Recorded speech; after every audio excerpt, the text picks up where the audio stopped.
അപ്പോൾ നമ്മുടെ ഇന്നത്തെ ചോദ്യം ഇതാണ്. സമയം എന്തായി എന്ന ചോദ്യത്തിന് ഒരാൾ മറുപടി നൽകി ദിവസത്തിൽ പിന്നിട്ട സമയത്തിൻ്റെ 1/7 അവശേഷിക്കുന്ന സമയവും തുല്യം എങ്കിൽ സമയം എന്തായിരിക്കും? അപ്പോൾ ദിവസത്തിൽ പിന്നിട്ട സമയത്തിൻ്റെ 1/7 അവശേഷിക്കുന്ന സമയവും തുല്യമായിരിക്കും. അങ്ങനെയാണെങ്കിൽ സമയം എന്തായിരിക്കും എന്നാണ് നമുക്ക് എന്ത് ചെയ്യേണ്ടത്, കണ്ടുപിടിക്കേണ്ടത്. അപ്പോൾ നമുക്കിവിടെ എക്സ് മണിക്കൂർ പിന്നിട്ടെന്ന് വിചാരിക്കുക. നമുക്കറിയത്തില്ല എത്ര മണിക്കൂറാണെന്നൊന്നും തന്നിട്ടില്ല. അപ്പോൾ നമുക്കറിയാത്തത് കൊണ്ട് തന്നെ നമ്മൾ എന്താ എടുത്തു, എക്സ്. അപ്പം എക്സ് മണിക്കൂർ പിന്നിട്ടെന്ന് വിചാരിക്കുക.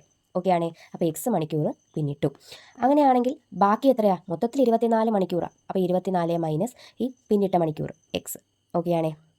അപ്പോൾ അവശേഷിക്കുന്ന സമയം എന്ന് പറയുന്നത് എന്താണ്? 24 മൈനസ് എക്സ് ആണ്. അവർ പിന്നെ പ്രത്യേകം പറഞ്ഞിട്ടുണ്ട് 1/7 അവശേഷിക്കുന്ന സമയമാണ്, സമയത്തിൻ്റെ 1/7 അവശേഷിക്കുന്ന സമയമാണ് തുല്യം. അപ്പോൾ ഇവിടെ എടുത്തേക്കുന്നത് എക്സ് ആണ് നമ്മുടെ എന്തെന്ന് പറയുന്നത്, സമയം. അപ്പോൾ അങ്ങനെയാണെങ്കിൽ സമയത്തിൻ്റെ 1/7 എന്ന് പറയുന്നത് x/7 ഈസ് ഈക്വൽ ടു അവശേഷിക്കുന്ന സമയം നമ്മൾ ഓൾറെഡി പറഞ്ഞു 24 മൈനസ് എക്സ് ആണല്ലോ. ഇനി നമുക്ക് എന്ത് ചെയ്യാം, ഈ എക്സിനെ ഈക്വൽ ടു ഇപ്പുറത്ത് കൊണ്ടുവരാം. x/7 ഇവിടെ മൈനസ് എക്സ് ഇവിടെ വരുമ്പോൾ എന്തായി, plus x is equal to 24.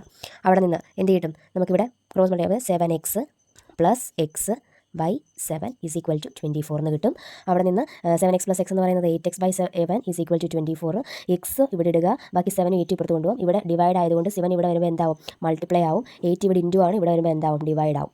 Okay ആണേ. അപ്പോൾ നമുക്ക് ആൻസർ കിട്ടും 8 × 3 ആണ് 24. അവിടെ നിന്ന് 7 × 3 21 എന്ന് കിട്ടും. അപ്പം 21 മണിക്കൂറാണ് നമുക്ക് കിട്ടിയത്. 21 മണിക്കൂർ.